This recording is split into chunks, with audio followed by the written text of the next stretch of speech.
Be honest. How many events are on your calendar this year just because we've always gone or because our competitors will be there? In this video, I'm going to introduce you to a simple 4-step process that allows you to judge every show like a savvy marketing executive so you can cut the duds, double down on the winners, and turn "we should be there" into "this show prints money." If this is the first time we're meeting, hi, I'm Heather Bundgaard of Booth Boss Bootcamp. Our online trade show training helps marketing people skip costly mistakes and turn trade shows into real leads and ROI, not just pretty booths and wasted time. As we know, a trade show is not just floor space, right? It's access to a targeted group of people. So instead of asking, should we be there, you ask, is this the best way to get in front of my buyers or not?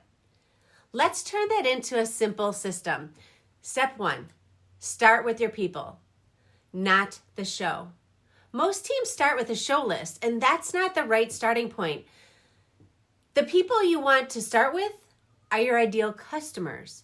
What titles actually sign your deals? What industries and company sizes are worth the trip? What other events do your best customers already attend? Literally ask your top customers, if you could only go to 3 trade shows a year, which ones would you pick? You already do something similar with your social media, right? You pick platforms that already contain your ideal audience, and then you narrow it down from there. We're doing the same process here.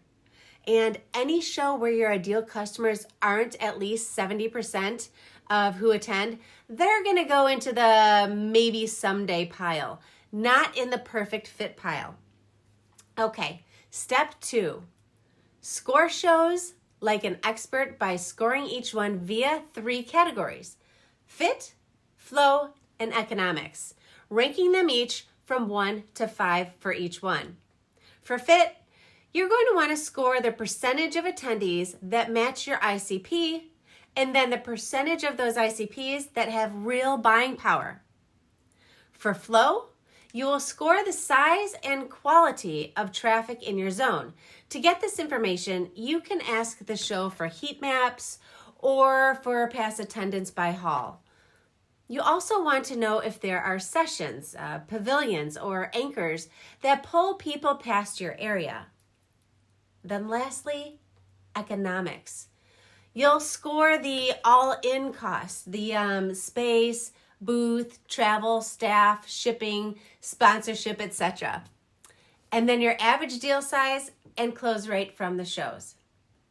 For example, if a show costs you $60,000 all in, and your average close deal is $40,000 at about a 20% close rate, you need at least 8 to 10 real opportunities from that show just to feel sane.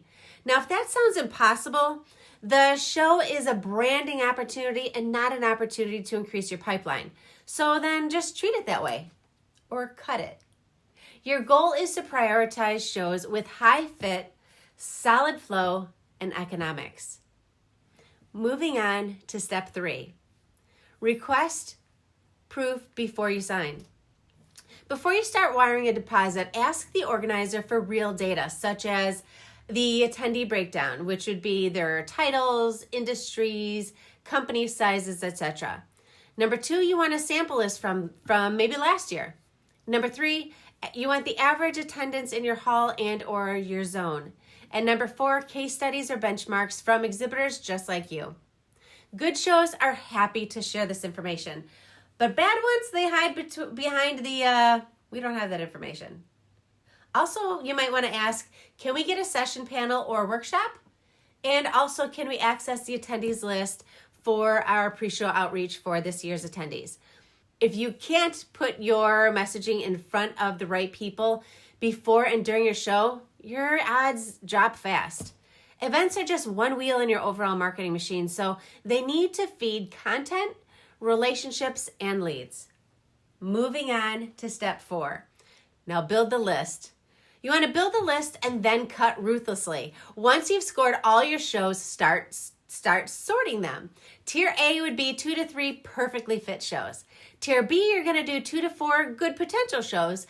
Then Tier C will be your legacy or political shows that you're kind of actually trying to just justify or put out to pasture. After each show, do a brutal debrief assessing things like pipeline created, deals closed and or forecasted, cost per opportunity, and then any intangible wins such as built key relationships, created content, or secured PR. If the show misses your targets twice in a row, it's on probation. You either change your strategy there dramatically or cut it and move that budget into winners. Quick recap. Today we talked about how to stop picking shows based on habit and start picking them based on real results. You learn to start with your buyers, not the show list, score every event using the fit, flow, and economics, and to ask organizers for real proof before you sign, and cut the shows that don't pull their weight.